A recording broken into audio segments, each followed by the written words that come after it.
PlayStation has been getting dogpiled for their choice to remove physical media. People got really mad, and now it looks like they may have called people's bluff. And the CEO is doing suspicious things, Steam is winning by doing nothing, and much more. And at the end, there's a big, nice, let's say, hopeful ring to all of this with a lawsuit too. Let's get into it. As IGN puts it here, PS5 owners are canceling PlayStation Plus subscriptions to protest Sony destroying the discs, but analysts say it won't make any difference. IGN spoke to one consultant is seen here named Dr. Serkin Toto, who's CEO of Japanese game industry consultancy firm Kanten Games, who suggested that even if 500,000 people canceled their PlayStation Plus subscriptions in protest, it would just be a drop in the ocean for Sony, which is not going to change its mind. Serkin Toto said more, "I sympathize with physical media fans, but Sony will not reverse this decision. They of course knew what the online reaction would look like, and they will now wait for this storm to pass." Serkin said more. Sony has over 120 million active PlayStation users, around 50 million people subscribed to PlayStation Plus. As a thought experiment, let's say 500,000 people canceled in protest, that would just be 1% of that business gone. Of course, not enough to Sony to start rethinking. Digital is just too lucrative. So in Dr. Serkin Toto's opinion, Sony called our bluff and they're moving forward despite all the backlash. What's interesting, however, is that IGN's article about this Toto guy got community noted, and it's rather interesting what was actually said. Here's what the community said. The analyst, Dr. Serkin Toto, is accredited by Keio University, a digital media and microlens R&D facility and trade partner of Sony's, located 10 minutes from Sony Global HQ, who benefit monetarily by developing the microlenses that will supplement the Austrian disc factory. Well, that's interesting, isn't that? So the same guy who tells people to calm down directly benefits from what Sony will now develop at their factories. Well, that's interesting, isn't it? What's also interesting is that Yahoo Finance, as seen here, reported that Sony CEO sold over half of his stock in Sony following the physical media controversy too. As Yahoo puts it here, Sony CEO Hiroki Totoki sold 56% of his Sony shares for $4.7 million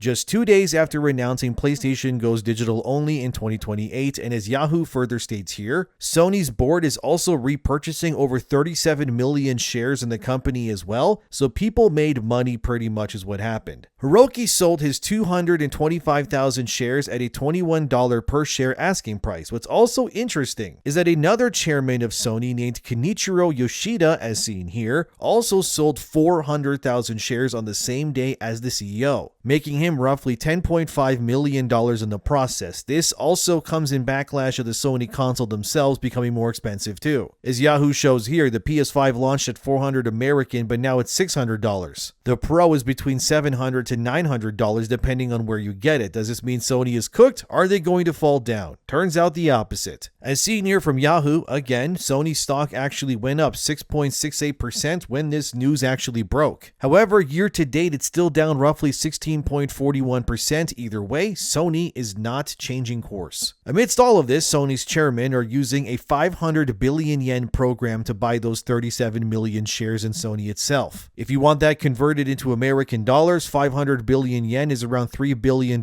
American. Either way, this now means that Sony's board has spent billions buying their own stock, likely hoping that when the PS6 comes out next year, and the codename Canis handheld, which is Sony's alleged answer to the Steam Deck and Nintendo Switch 2, that they will make a big push to dominate games. And with those shares in hand, it'll likely make them even more rich. I mean, this is what companies do, not just Sony, but the timing of all this is just going to make people dislike them even more either way. Not only that, but a lot of PlayStation users ended up rewarding Sony for doing exactly what people were trying to boycott them for, as seen here from Kotaku. If you didn't know, the Call of Duty Black Ops 1 and 2 re-releases ended up dominating the PSN charts immediately upon release. As this user said here, I hate to say this, but Sony might have been correct to call their current physical outrage a load of bluff when most people are getting easily folded by the Call of Duty Black Ops 1 and 2 PS4 5 port shadow drop literally crashing the whole PlayStation store. And that's exactly what happened actually. The PSN store did crash for a bit due to the overwhelming demand that PlayStation users had for those Black Ops re-releases. The thing is though, you think, well, that's fine, right? Aren't those re-releases remasters remasters of Black Ops 1 and 2? Well, that's the thing. You see, they aren't. There's nothing actually new about those ports whatsoever. They're just the PS3 versions of Black Ops 1 and 2 re-released as they were all the way back when on PS4 and 5 now. There's no visual enhancements, there's no ray tracing added, there's nothing. It's a big reason why I myself, who has a PlayStation 5, did not buy these games myself either. Because looking at them, it's just an old port of games from the PS3 with nothing new added. They could have at least made the graphics look better, smooth it out more. You know, the usual stuff that comes with the remaster, but no, they just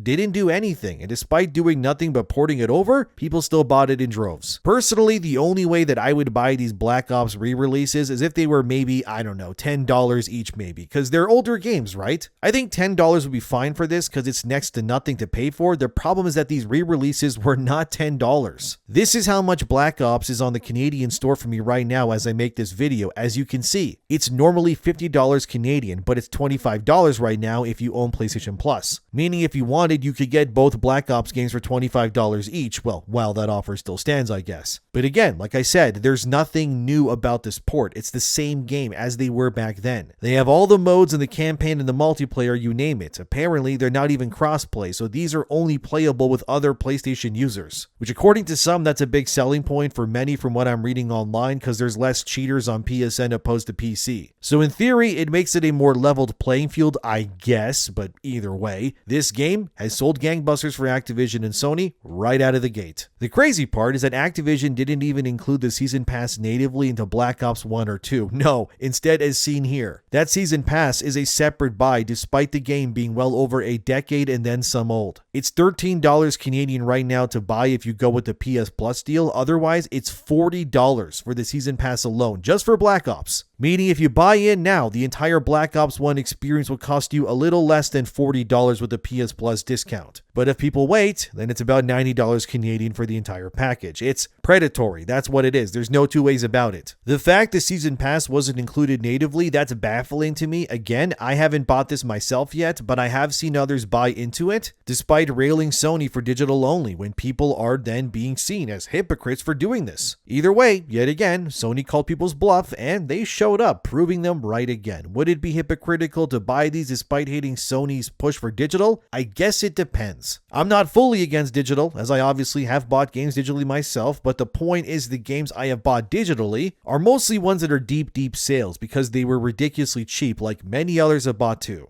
However, recently, I did open a Steam account. I went on Eneba.com even, and I just searched for their Steam keys, and I ended up spending like $60 just buying up entire library of games myself on Steam. I got Mad Max for $2. Darksiders Remastered, I got that for 40 cents if you can believe it. Stuff like Shadow of Mordor and War for, I got those for like $2 a pop each. I even got the entire Batman Arkham Trilogy plus Origins for about $8 in total as well. So yes, I have Steam now. Will I play it over my PlayStation account fully? I don't know yet. It still feels weird to me because I have over 900 games on my PSN account. The exact number of games I have on my PlayStation account actually is 959 games. In terms of just PlayStation Plus games, I have redeemed over the years from collecting them month by subscribing to PS Plus. I have 388 games of my 959 games that are solely from those PS Plus subscriptions alone. As you can see from me recording this with my phone, I'm just scrolling through all the games I have redeemed from PlayStation Plus for over 13 years or so.